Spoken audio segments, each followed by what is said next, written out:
नमस्ते, मैं डॉक्टर विधि IVF specialist Panacea hospital से।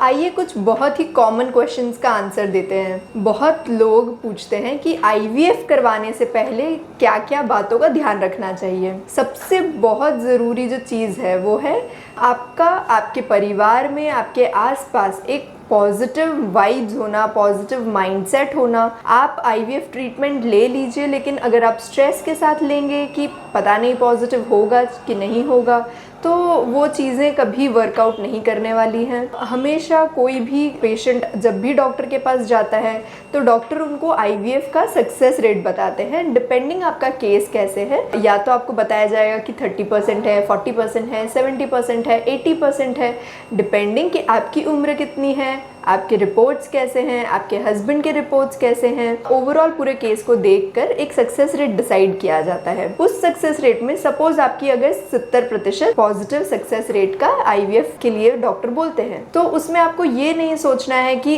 30% नेगेटिव आ जाएगा तो क्या। आपको इनफैक्ट ये चीज़ पॉजिटिव लेनी है कि 70% में ही मुझे आना है, मैं 70% लोगों वाली ही हूँ, मेरा पॉजिटिव ही आएगा। आप मेडिटेशन करिए, योगा करिए। कुछ चीज़ें जो नहीं लेनी चाहिए, जैसे कि अल्कोहल नहीं लेना चाहिए, दारू वगैरह नशा कोई भी नहीं करना चाहिए, पैसिव स्मोकिंग भी नहीं आपको एक्सपोज होना चाहिए। मतलब कि आपके हस्बैंड भी अगर स्मोक करते हैं, बीड़ी सिगरेट तंबाकू वगैरह कुछ खाते हैं, उसके एक्सपोजर में आप आ रहे हैं, वो भी आपके लिए सही नहीं है। उसके अलावा आपको आपके डाइट के बारे में बहुत अच्छे से ध्यान होना चाहिए। आपको फॉलिक एसिड, आप जब कंसीव करने का सोच रहे हैं उसके 3 महीना पहले से फॉलिक एसिड की टैबलेट, विटामिन D3 की टैबलेट, कुछ केसेस में जो रिकरेंट अबॉर्शंस हैं, जिनमें बार बार अबॉर्शन है, उनमें हम ब्लड थिनर्स देते हैं, इकोस्प्रिन वगैरह देते हैं। ये सारी चीज़ों का आपको प्री कंसेप्शन आईवीएफ करवाने से 3 महीना पहले से आपको ध्यान रखना चाहिए। आपको अच्छे सीजनल फ्रूट्स खाने हैं, ड्राई फ्रूट्स, नट्स खाने हैं, मेडिटेरियन डाइट खाना है। उसके अलावा आपको एक बहुत अच्छा आईवीएफ क्लिनिक ढूंढना चाहिए।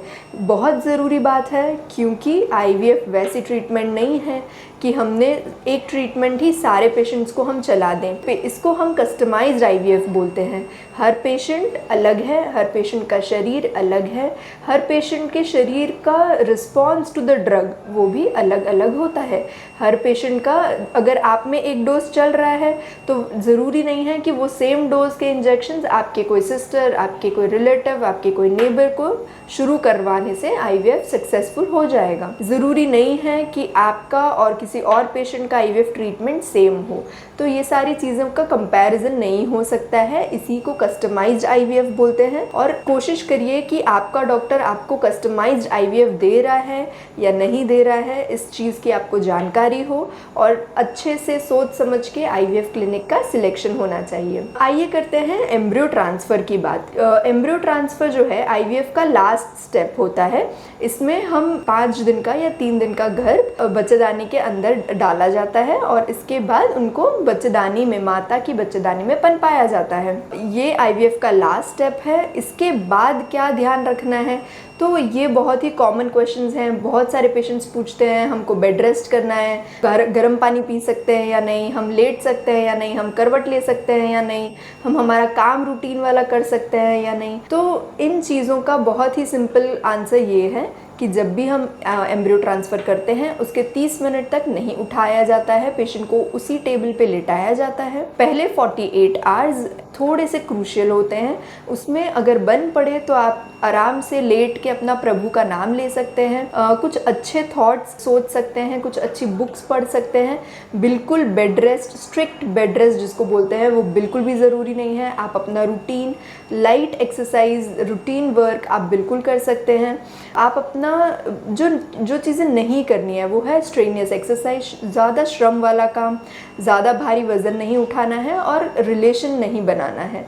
बस इतनी चीज़ों का ध्यान रखना है। खाने पीने में क्या ध्यान रखना है, आपको पपीता नहीं खाना है, बैंगन नहीं खाना है। जो भी चीज़ें आपको लगती है कि ये चीज़ मेरे शरीर में जाके गर्म पड़ेगी, आपके परिवार में जो कुछ नॉर्म्स हैं उन सारी चीज़ों को आप फॉलो करिए एक पॉजिटिव माइंडसेट के साथ कि इस बार मेरी प्रेगनेंसी पक्का से होनी ही है।